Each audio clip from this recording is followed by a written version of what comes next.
หลักสติปัฏฐานสี่หรือว่าหลักการดูจิตนี่ก็คือดูลมนั่นแหละรู้สึกตัวอยู่กับลมหายใจเขาออกฟังให้ดีให้ชัดเจนให้เข้าใจเด้อหลักแห่งสติปัฏฐานสี่การดูจิตการเห็นจิตเห็นกายและกายในกายเห็นเวทนาและเวทนาเห็นจิตในจิตก็คือการจับเกาะยึดอยู่กับลมนี่แหละ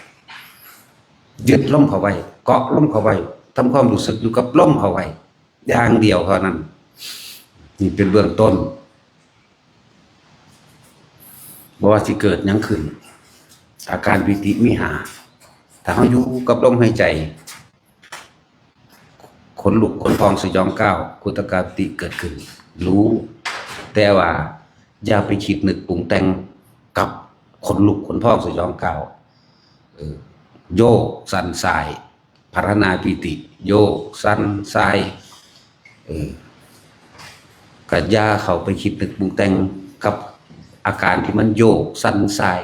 อยู่ในกายเขาเนี่ยจิตสงบหรือมีอาการจุกอกมีความปลื้มขึ้นมาอย่างหนึ่งแล้วก็มีอาการเหมือนน้ำตาไหลให้รู้ว่าไปคิดกับข้อมน้ำตาไหลว่าเกิดขึ้นจากอะไรเป็นเพราะอะไรเป็นเพราะสิ่งใดบ่แมนแบบนั้นหยุดคิดนี่คืออยู่กับลมนั่นเองต่อมาแสงสว่างเกิดขึ้นหรือเห็นนิมิตทุกสิ่งทุกอย่างนิมิตอันเป็นรูปบุคคลสัตว์สิ่งของผีเปรตเทวดาอินพรหมนิมิตเสียงนิมิตกลิ่นหรือกับนิมิตทั้งความรู้สึกว่าอันเกิดจากอาการวิธีนี้ก็บ่ให้ไปคิดตามบ่ให้ไปคิดตามนิมิตที่เกิดขึ้นนิมิตรูปบุคคลสัตว์สิ่งของนิมิตกลิ่นนิมิตเสียงนิมิตต่างๆนานาสารพัดอย่าคิดว่าเกิดขึ้นจากอะไรคืออะไรเกาะลมไปยึดลมไปเพื่อปล่อยความคิดไปแต่รู้ทุกอย่างที่มันเกิดนั่นเองปล่อยว่างที่แท้จริงบ่แม่นว่าบ่รู้หยังรู้ทุกอย่างแต่ไม่ยึดเอาไว้สักอย่างบ่ให้ความเห็นจักอย่างละความเห็นบ่ให้ความเห็นว่าผิดว่าถูกว่าดีว่าเลวว่าทุกอย่างบ่ให้ความเห็นเลยแต่ว่ารู้แต่ว่าเห็นอะไรเหมือนก็ลมไปเหมือนเดิมอยู่กับลมหมายถึงทำความรู้สึกอยู่กับลมเหมือนเดิมอาการร่างกายนี่โพ่งขึ้นเป่งขึ้นคือลูกโป่งเบ่งขึ้นเต็มห้องก็ช่างหรือยืดขึ้นบนท้องฟ้าก็ตามหรือมีอาการล้นวูบตกวูบลงไปในที่ลึกมืดก็ตามหลักมันคืออย่าคิดว่าเกิดขึ้นเพราะอะไรเป็นเพราะอะไรดีหรือร้ายผิดหรือถูกเกาะล่มอย่างเดียวยึดล่มอย่างเดียวนี่ตั้งหากแบบนี้คำว่ากายก็คือที่มันเกิดความรู้สึกมีอาการขนลุกขนพองสยองก้าวปลื้มปิติน้ำตาไหลหรือกระตุกกระติกน้ำร่างกายยังก็แล้วแต่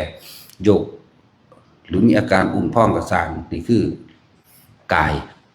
แต่ว่ากายในกายนี่หมายถึงเขายึดเอาลมไปอย่างเดียวเกาะลมไปอย่างเดียวแบบนี้เป็นยังคือมีเวทนาก็คือเวทนากายนี่แหละที่ว่ามีอาการขนลุกขนพองสยองก้าวมีอาการโยกมีอาการสั่นมีอาการปลื้มปิติน้ำตาไหลแม้ความรู้สึกที่หอนที่หาวก็มีอยู่ในนี้เกินว่าเวทนาแบบนี้เวทนาในเวทนาก็หมายถึงว่าความรู้สึกที่เฮาเคยมีว่าพอใจคนนั้นไม่พอใจคนนั้นแต่ถ้าเกาะล่มเข้าไปโดยการไม่คิดไม่นึกเนี่ยโดยการไม่คิดไม่นึกเวทนาอันเป็นความรู้สึกกับบุคคลสัตว์สิ่งของกับสิ่งต่างๆที่มันมาปรากฏให้เฮาเห็นนี่เกิดขึ้นไม่ได้ถ้าเวทนาบ่ออกถ้าเวทนาคือความรู้สึกเรานั้นพอใจกับบ่พอใจดีไหมบ่ออกไปอยู่กับบุคคลสัตว์สิ่งของรูปรสกลิ่นเสียงต่างๆที่มันเข้ามากระทบเฮานี่ไหมที่มันมาเกิดขึ้นกับเฮานี่จิตกับธาตุรู้กับจิตกับแค่รู้ซื่อๆบ่แม่นว่าบ่รู้อยู่แต่ว่าไม่คิดนึกปรุงแต่งไปกับสิ่งที่รู้มันก็ดับตัวพบมันก็ดับตัวและจังว่า ฟังให้มันเข้าใจดีๆเปรียบเทียบอีกอย่างหนึ่งเหมือนกับเฮาอยู่ณที่สูงเฮาอยู่ที่สูงแต่ว่าเฮาก็เลี้ยวเห็นทุกอย่างมองเห็นทุกอย่างรถแล่นไปแล่นมาเฮาก็บ่ไปคิดน้ำรถแต่ว่าเฮาเห็นรถสีเขียวสีเหลืองสีแดงเฮาฮู้ลมพัดมาพัดลมร้อนลมหนาวเฮาก็บ่ไปคิดน้ำร้อนน้ำหนาวเฮาฮู้เฮายืนอยู่ที่สูงนั่นแหละเสียงนกฮ้องสารพัดนกฮู้แต่ว่าบ่ไปคิดนึกแต่ว่านกหยังมาหยังเป็นหยังตัวน้อยตัวใหญ่เฮาฮู้รู้บ่แม่นว่าบ่รู้แต่ก็คำว่าปล่อยว่างคือไม่เข้าไปยึดมั่นถือมั่นกับสิ่งทั้งหลายทั้งปวงที่มันเกิดขึ้นรูปรสกลิ่นเสียงบ่ว่าภายนอกและบ่ว่าภายในบ่เข้าไปยึดคำว่าบ่เข้าไปยึดคือบ่คิดว่าเกิดขึ้นจากหยังคืออีหยังผลร้ายและดีเสียหรือดีบุญหรือบาปผิดหรือถูกนี่แหละปล่อยว่างก็ปล่อยแบบนี้บ่แม่นว่าบ่รู้ปล่อยเพราะว่าบ่เข้าไปยึดเอาแต่ว่าสิ่งที่มันมากระทบสิ่งที่มันเกิดขึ้นเอามาคุยกันได้เพื่อให้คลายความสงสัยเข้าใจว่าล่ะคลายความสงสัยซึ่งมันก็มีหลายระดับของผู้ปฏิบัติมันก็เลยต้องมีการอธิบายเป็นขั้นเป็นตอนเป็นลำดับไปซื่อๆดอกแต่ถ้าทุกคนเข้าใจหลักเดียวเกิดอะไรขึ้นทำความรู้สึกอยู่กับลมเข้าไว้โดยไม่คิดไม่นึกคำว่าจิตในจิตความคิดในความคิดถ้าเฮาอยู่กับลมอยู่แล้วความคิดอันนึงที่ซ่อนขึ้นมาให้เฮ็ดจังซั่นให้เฮ็ดจังซี่บางคนไหลไปน้ำมันจากบ่ล่ะมันดูจิตอยู่แล้วนี่ก็ดูลมนั่นคือการดูจิตก็เลยอยู่กับลมเกาะลมเข้าไว้เฮาไปเฮ็ดไปตามสิ่งที่มันคิดมันนึกความคิดมันเกิดขึ้นของมันอยู่จังซั่นแหละแต่ว่าเฮาบ่ไหลไปตามมันเฮาจึงยึดลมเข้าไว้ไม่ไหลไปกับสิ่งที่มันคิดนั่นแหละจังว่าเพิ่นเว้าไว้หลายศัพท์หลายอันหลายอย่างเพื่อพวกเขาเข้าใจบางคนก็เข้าใจศัพท์หนึ่งเว้าอีกแบบหนึ่งความให้นัยยะอีกแบบหนึ่งให้ข้อคิดอีกแบบหนึ่งบ่ตายตัวว่าในสิ่งเดียวกันแต่ว่าสิ่งที่ตายตัวจริงๆคือเกาะลมเข้าไว้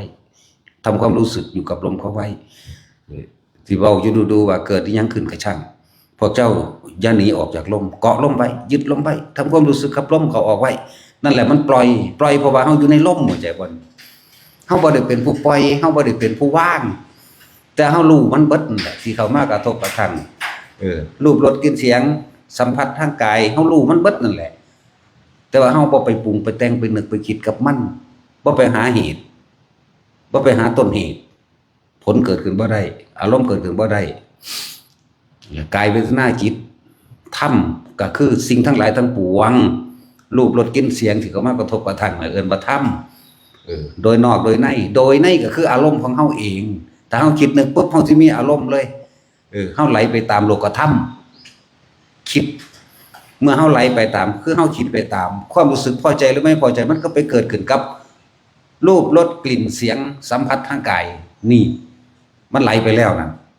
อารมณ์เกิดแล้วพอเกิดแล้วความพอใจและไม่พอใจย่อมเกิดขึ้นนั่นไหลไปแล้ว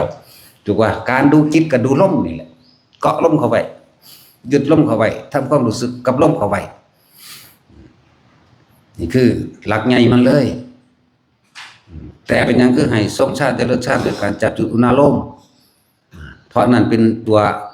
กำชับเฮาอีกที่หนึ่งเป็นตัวอุเบกขา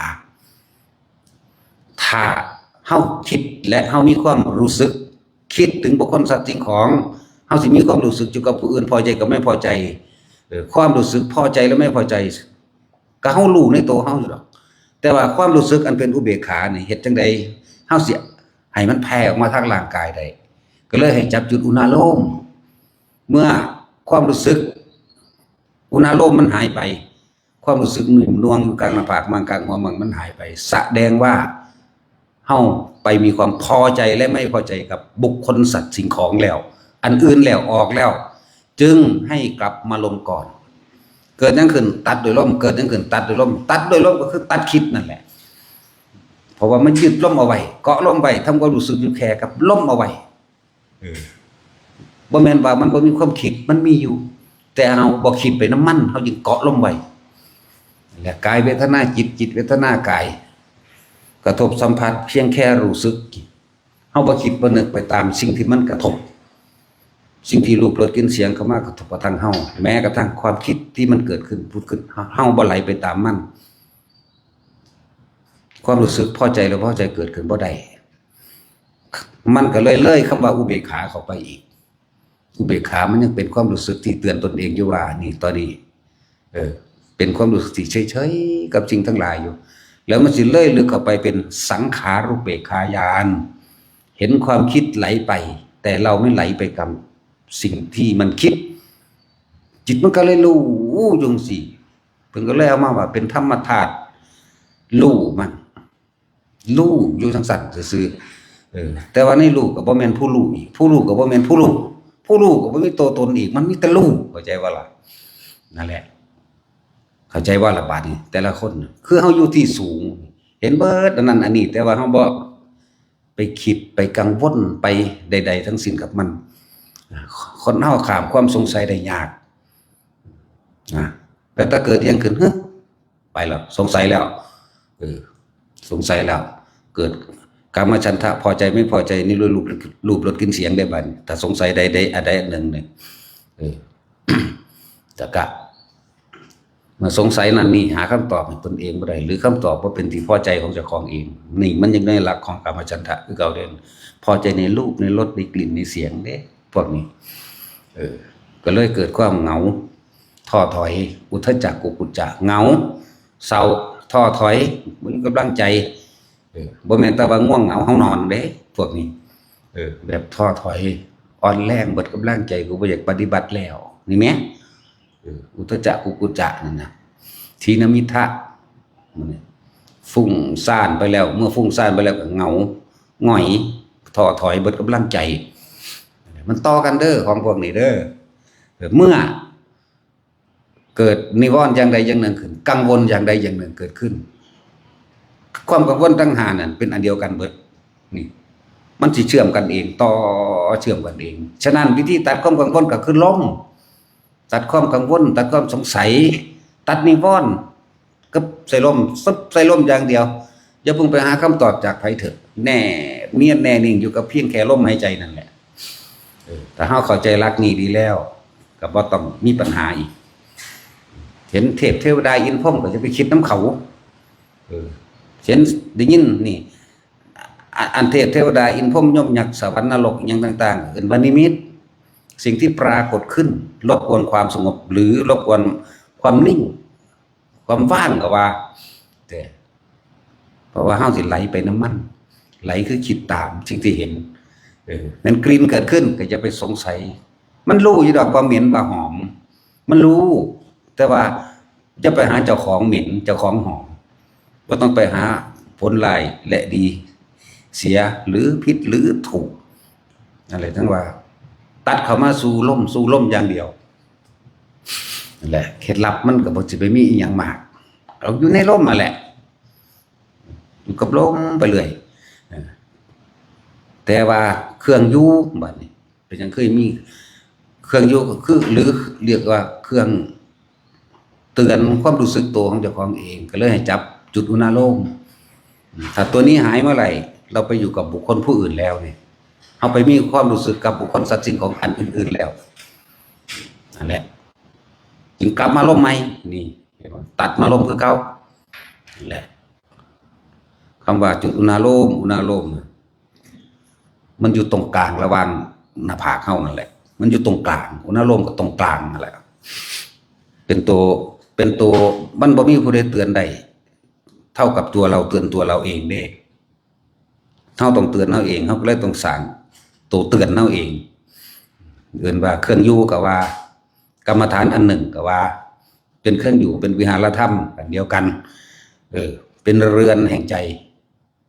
เรือนแห่งใจก็คือทำความรู้สึกอยู่ในกายของเฮาเอง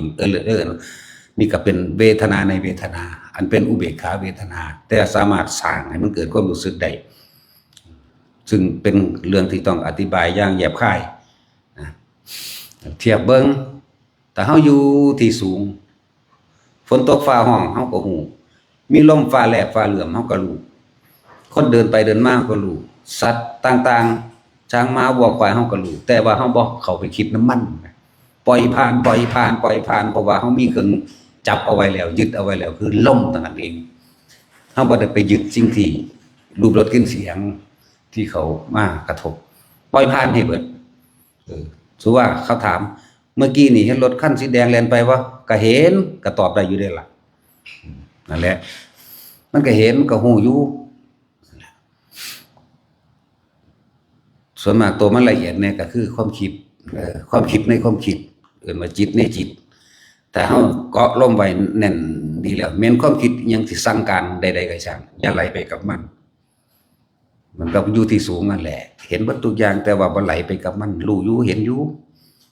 ประจักษ์แจ้งดีอยู่นั่นน่ะตอนนี้สติปัฏฐาน4มันก็ง่ายแล้ว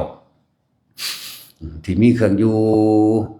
มันก็เหมาะสมกับคนทำงานนำเหมาะสมกับทุกอย่างนั่นแหละแม่ภิกษุสามเณรเนาะเหมาะสมเบิดไผอยู่กับลมได้อยู่กับลมบ่ได้ก็อยู่กับเวทนาในเวทนาก็คือทรงฌานเจริญเอาอิปิตินี่แหละมาเป็นเครื่องเตือนตัวเองตัวจิตหมายถึงจิตในจิตมันก็กลายเป็นสติกำจิตกำกับความคิดของเฮาเองดอกเอ้ามึงคิดไปหาผู้อื่นแล้วเนาะดึงมาลมปั๊บมันก็เกิดขึ้นใหม่ความรู้สึกในกายอุณโลมมันน่ะหรือนิ่มนวลบนหัวเฮาอยู่กับสิ่งเหล่านี้อยู่ไปเรื่อยอยู่ไปจนตายพุ่นอีหยังก็สร้างปฏิตายแล้วคนสิกลับมาล้มเบิดนั่นแหละแต่ตอนนี้แม่นเฮาสิอยู่หน้าผากเฮาก็สร้างเวลาสุดท้ายสิกลับเข้าหาลมเป็นตัวนั่นแหละลมเป็นตัวตัดเบิดทุกอย่างอยู่กายเห็นจิตก็ดูลมนี่แหละดูความคิดเห็นเวทนาคำว่าดูความคิดเห็นเวทนาพวกเจ้าคิดไปนำสิ่งที่ความคิดมันเกิดขึ้นเองพวกเจ้าจึงไปมีความรู้สึกกับผู้นั้นกับผู้นี้เดี๋ยวก็หักเดี๋ยวก็สั่งเดี๋ยวก็ห่วงดูกายก็คือดูลมนี่แหละมันก็เห็นจิตก็เห็นผู้รู้นี่แหละจิตก็เลยดูความคิดจิตนี่ก็มันเป็นที่สังสมวัตถุอย่างในสัญญาต่างๆถ้ามันคิดไปแล้วเฮาก็ไหลไปกับสิ่งที่มันคิด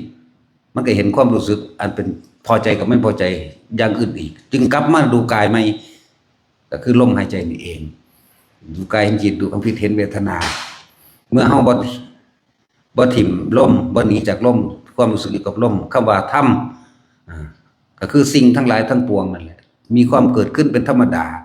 มีความแตกดับเป็นธรรมดาหนึ่งเด้สิ่งทั้งหลายทั้งปวงจึงบ่ควรเข้าไปยึดมั่นถือมั่นแต่ว่ามันก็รู้เป็นนิหัน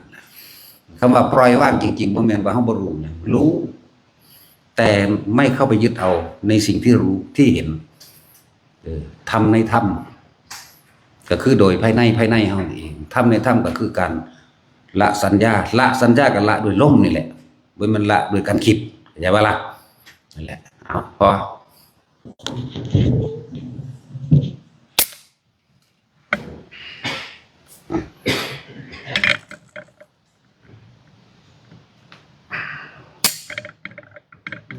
อาวะริวะหาปุราปาริปุเรนติสากะลังเม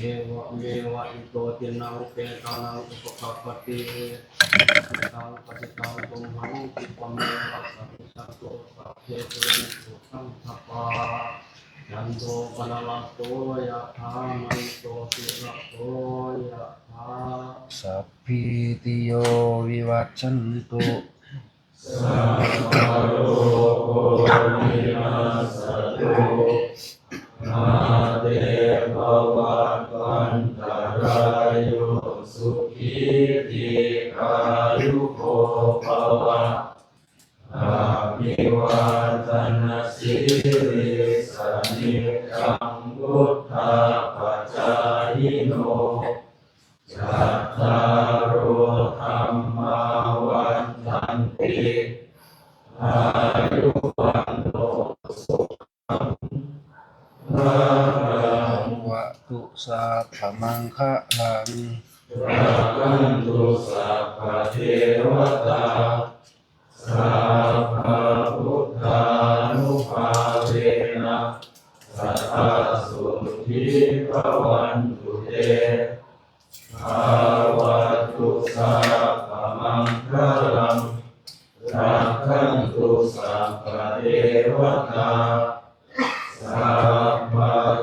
มานุภาเวนะสัทธาสุทิภวันตุเตภาวันตุสัพพมังคลังรักขันตุสัพพะเทวตาสัพพะสังฆานุภาเวนะสัทธาสุทิภวัน